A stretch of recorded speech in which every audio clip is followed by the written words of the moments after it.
Exercise का question number 1 जो है वो मैं आपके सामने करने लगा हूँ। तो जिस तरीके से मैंने आपको जो है ना ये वाली बात बताई है कि हमारे पास इस एक्सरसाइज के अंदर दो चीजें हैं, एक हमारे पास मुस्ततील होगी और एक हमारे पास मुरब्बा शक्ल होगी। यानी एक हमारे पास रेक्टेंगल है और एक हमारे पास स्क्वायर शेप है।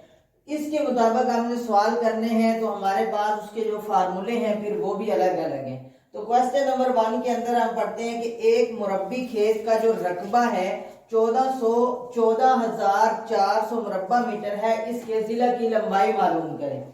एक मुरब्बी खेत का रकबा, ठीक है जी। सबसे पहले हम यहाँ पे क्या लिखेंगे, मुरब्बी खेत का रकबा। यहाँ पे हम लिखना है कि मुरब्बी खेत का रकबा।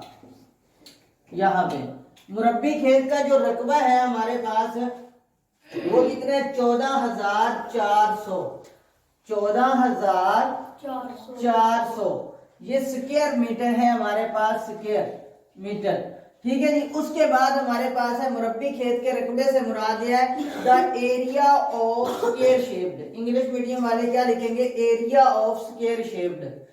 एरिया ऑफ स्क्वायर शेप्ड हमारे पास है, वो कहता है जी लेंथ फाइंड आउट करें, या हमारे पास इसे कहते हैं लंबाई, उर्दू वाले इसे कहेंगे लंबाई, ठीक है जी। और इंग्लिश मीडियम में हम इसे लेंथ कहते हैं। जब भी हम लोगों ने लेंथ फाइंड आउट करनी हो या आप लोगों ने इसकी लंबाई मालूम करनी हो तो उससे पहले आपने इसका जजर लेना है। उसके वक्त आपने इसका क्या करना होता है, जजर लेना है, यानी कि इन द अपा स्क्वायर रूट लेना है। तो अब हम क्या करेंगे, 14,400 का स्क्वायर रूट लेंगे। तो इसके सबसे पहले स्क्वायर रूट लेना है तो इसके जोड़े बनाने हैं हम लोगों ने दाएं तरफ से। एक ये जोड़ा बन गया और एक ये जोड़ा बन गया और ये 1 सिंगल रकम में बच गया। अब हम क्या करेंगे, ये 1 पे जाएगा, कितने पे जाएगा, 1 पे। तो यहाँ पे लिखूंगा मैं 1, यहाँ पे भी 1 और यहाँ पे भी 1 आ गया और उसके बाद 44 नीचे आ गया, ये 1 इसमें ऐड कर दिया मैंने, ठीक हो गया जी। अब जब मैंने इसके अंदर 1 ऐड किया तो ये 1 और 1 बन गया 2, यहाँ पे मैंने लिख दिया बच्चों जी 2। और उसके बाद हमारे पास टेबल के मुताबिक हमने सोचना यह है कि 2 के साथ कौन सा ऐसा हिस्सा मिलाऊं कि 44 बन जाए। तो मेरे ज़हन में आया कि 2 मिला लेता हूं। मैंने यहाँ पे 2 लिखा और ये वाला 2 ऊपर लिखूंगा, 2 2 4 और 2 2 4। ये हमारा पूरा इसका आंसर आ गया, ये पूरा डिवाइड हो गया। उसके बाद हमारे पास ये जो 2 जीरो हैं इनको नीचे उतारेंगे तो 1 जीरो ऊपर लग जाएगा। इसका मतलब है जो इसकी लंबाई है वो 120 मीटर आ गई यहाँ पे। यही इसका जवाब है पहले क्वेश्चन का।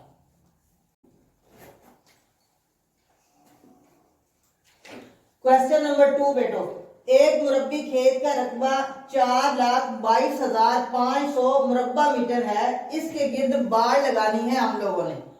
जब भी आप लोगों ने फेंसिंग करनी हो, बाड़ लगानी हो, दीवार करनी हो, किसी एरिया को कंट्रोल करना हो तो आपने उसका अहाता निकालना है। उसका क्या निकालना होता है, अहाता, यानी कि उसका पैरामीटर आप लोगों ने निकालना होता है। ये याद रखना है आपने कि बाड़ लगाने के लिए, क्योंकि बाड़ जो है वो बाउंड्री एरिया पे लगती है, बाहर वाली साइड पे लगती है, हमने पूरा कंट्रोल करना होता है, तो इसलिए इसका हमने अहाता निकालना है। ज़ाहिर बात है जब हम अहाता निकालेंगे, ज़ाहिर बात है जब हम पैरामीटर निकालेंगे तो जितना हमारा पैरामीटर होगा, जितना हमारा पैरामीटर है, इसका मतलब है कि उतनी ही वो जो बाड़ है वो उतनी ही लगेगी, उसकी लंबाई, कुल एरिया जो आ जाएगा, कुल अहाता आ जाएगा। तो हमारे पास इसका मतलब है कि उसकी बाड़ भी उतनी लगेगी। तो हमारे पास इसका जो रकबा है, मुरब्बी खेत का जो रकबा है वो हमारे पास मौजूद है। यहाँ पे हम लिखते हैं कि मुरब्बी खेत का रकबा, यहाँ पे इसका जो रकबा है वो हमारे पास है 42,2500, यहाँ पे 42,2500, 4,22,500 हमारे पास ये उसका रकबा है मुरब्बा मीटर के अंदर। और उसके बाद इसके गिर्द कितनी बाड़ लगेगी, कहते हैं इसके गिर्द आप कितनी बाड़ दरकार है, कितनी लंबी रस्सी जो है ना वो आपने यहाँ पे फाइंड आउट क्या करना है, कितनी लंबी जो है ना वो बाड़ लगेगी, ठीक है, कितनी रस्सी दरकार है। ठीक है, ये हम लोगों ने फाइंड आउट करना है। तो आप सबसे पहले क्या करेंगे, इस मुरब्बी खेत का जो एरिया रकबा दिया हुआ है इसकी आपने लेंथ निकालनी है, क्योंकि अहाते के लिए हमारे पास इसकी लेंथ होना जरूरी है। तो अब हम क्या करेंगे कि इसका स्क्वायर रूट ले लेते हैं। यहाँ पे 42 25 00, यहाँ पे इसका ये बन गया और ये इस तरीके से ये जोड़ा बन गया। तो ये मेरे पास आ गया। अब मैं क्या करूंगा, इस रकम को 6 पे डिवाइड, क्योंकि 42 है तो इसका जो जोड़ा है वो आएगा 6 वाला। 6 से 36 होता है, तो लिहाजा मैंने यहाँ पे लगाया 6 और यहाँ पे भी लगा दिया 6 और यहाँ पे लिखा 36 और 36 और 4 40 और 2 42, इसका मतलब है यहाँ पे 6 मेरे पास बच गया। और ये 25 मैं नीचे लाया, ये वाला जो 6 है ये इसके अंदर ऐड हो गया, इसके अंदर जमा हो गया जी। 6 से 6 कितने हो गए जी, 12। हुण अपन समझ आए कि भैया 12 तो लिख देता है, 600 से 25 बनाना है। मैंने आपको ये बात पहले बता रखी है कि भाई आप लोगों ने एंड वाला जो हिस्सा है उस पे आपने गौर करना है कि यार मेरा ये क्या आ रहा है, तो मेरा ये कौन से टेबल पे आ रहा है। तो इसका मतलब ये हुआ कि ये आ रहा है 5 पे, 5 5 25, 5 5 है 25। तो मैं क्या करूंगा, इधर यहाँ पे 12 और इसके साथ लिखूंगा 5 और यहाँ पे भी 5। अब मैंने क्या करना है कि इसको मैं मल्टीप्लाई करता हूँ। ये बन गया जी 5 5 25, 5 लगा 2 5 2 10, 2 12, 5 एकम 5 और ये वाला एक 6, 625 बन गया। 625 यहाँ पे मैंने 5 लगा दिया, यहाँ पे मैंने 5 लगा दिया, यहाँ पे 625 मैं लिख देता। होड़ की कितना भैया, जेड़े 2 जीरो ऊपर खड़े हैं आपने 2 जीरो का 1 जीरो ऊपर भी लगाना है, तो आपने 1 जीरो यहाँ पे ऊपर लगा दिया। तो इसका मतलब है जो इसकी लंबाई आई है मेरे पास वो कितनी, 650 हमारे पास इसकी लंबाई आ गई 650। ठीक है जी। उसके बाद हमने क्या करना है कि हमने निकालना इसका अहाता, इसका पैरामीटर। लिहाजा हमने यहां पे मैं लिखने लगा हूं इसका अहाता। अहाता होता है 4 मल्टीप्लाई बाय एल, यानी कि 4 ज़रब लंबाई। भाई ये अहाता है स्क्वायर का, ये अहाता है मुरब्बी जो है ना मुरब्बी शेप का। इसका मतलब है इसकी चारों साइडें बराबर हैं, तो आपने क्या करना है 4 से मल्टीप्लाई कर देना, एक लंबाई आपके पास मौजूद है। तो आपने क्या करना, 4 ज़रब 650, इसको आपने मल्टीप्लाई करना और हमारा फाइनल आंसर आ जाएगा 650 को हमने 4 से ज़रब दे दिए, 4 0 0, 4 5 20, 0 लगा 2 आसन, 6 4 24 और 2 26। यहाँ पे आ गया मेरे पास इसका अहाता 2600। यही इतनी रस्सी जो है 2600 मीटर इसका जो अहाता आया है ना जी, इतनी ही उसे रस्सी दरकार है कि वो बाढ़ लगाने के लिए 2600 मीटर की रस्सी लाएगा, तो उसके गिर्द बाढ़ लग जाएगी।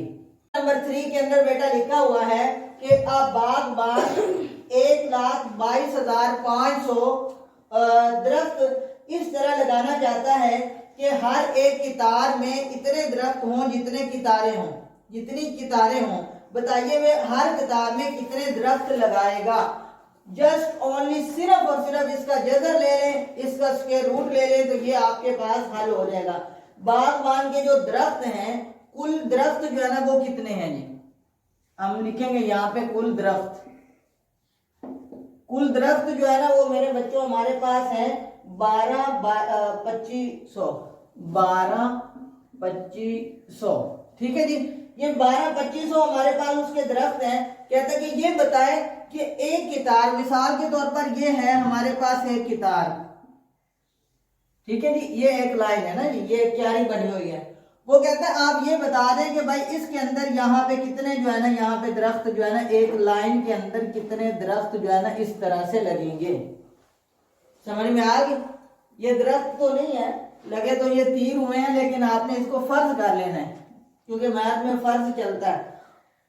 ठीक है जी। अब हमारे पास ये आ गया जी 1,22,500 दरख्त हैं। हम लोगों ने ये करना है भाई ये दरख्त जेड़े ने एक लैंड दे विच किन्ने लगने चाहिए। सवाल है भाइयों मैंने ये दसो ਵੀ ਇਹ ਜਿਹੜੇ ਦਰਖਤ ਹੈਗੇ ਨੇ ਇਹ ਇੱਕ ਲਾइन ਚ ਕਿੰਨੇ लगने हैं। ਹੁਣ ਆਪਾਂ ਕੀ ਕਰਾਂਗੇ कि जस्ट इसका आप लोगों ने स्क्वायर रूट यानी कि इसका जजर ले ले तो आप उसको बता सकते हैं कि भाई एक लैंड इन्ने तेरे दरख्त लगने ने। ठीक हो गया जी सर। अब हम यहाँ पे करते हैं जी 12-2500, क्योंकि उसको हम लोगों ने ये बात बतानी है कि एक लाइन में कितने यूज होंगे आपके दरख्त। लाइनें कितनी है? लाइनें भी बेटा उस लाइनों का कोई सरोकार नहीं है हमें, वो जो है ना दरख्त है वो कह रहे एक लाइन में कितने हैं तो हम उसे बता देंगे कि एक लाइन में कितने लगेंगे। उसके बाद ये होता है कि जितने दरख्त हैं आप ऐसे इनसे से मल्टीप्लाई करेंगे ना कि 1,22,500 बन जाए तो आपको पता चल जाएगा कि उसकी लाइनें कितनी बनती हैं। पहली है हमने दरख्त निकालने हैं। दरख्त मैं अभी तुम्हें बता देता हूँ कैसे। अब यहाँ पे 12 है ना बेटा, 12 को डिवाइड करना तो मेरे पास है 3-3-9 3-3-9 कई ओ भैया 3 चौके 12 नहीं करना। क्यों नहीं करना? क्योंकि हम स्क्वायर रूट कर रहे हैं। हमने सीखा शुरू से ये है कि भैया आप वो वाला टेबल लिख सकते हैं जिसका डबल हो। इसके अलावा इस एक्सरसाइज में इस चैप्टर के अंदर हम कोई और टेबल नहीं पढ़ते, हमने टेबल वही पढ़ना जो डबल है। तो इसका मतलब है 3 चौके 12 नहीं बल्कि 3-3-9 वाला टेबल यहाँ पे लगेगा। 3-3-9 यहाँ पे और 12 यहाँ पे आगे 3 और ये आगे भी 25। और भैया ये जो 3 है तो इसमें ऐड भी कर दिया तो ये बन गया 3 और 3 6। ठीक हो गया जी। और थोड़ा है कि भाई अब हम ये कैसे 325 तक कैसे पहुंचे। अब हमने ले आया यहाँ पे 6 इधर। ठीक है, मेरे ध्यान में 5 वाला टेबल आया कि यार 5 जो है ना वो मुझे फिट लग रहा है कि यार हो सकता है इसके साथ काम बन जाए मेरा। 5 25 25 का 5 लगना तो 2 असल 5 6 का 30 तो 2 कितने हो गए 32। इनका मतलब है ठक लग गया अपना निशाना 300 भाइया 25 इतने लिख दिते नहीं मैं। इनका मतलब है पूरा पूरा हल हो गया। इतने क्रॉस चलाओ 2 0 थले ले आने है कुत्ते चलाओ। उनके दरख्त आएंगे बेटा 350 दरख्त जो है एक लाइन के अंदर हमारे पास मौजूद हैं उसके। ठीक है, 350 दरख्त जो है ना एक लाइन के अंदर 350 दरख्त वो लगाता है तो ये कुल दरख्त जो है ना उसके डिवाइड हो जाएंगे। एक लाइन में 350 दरख्त लाने का नहीं होना।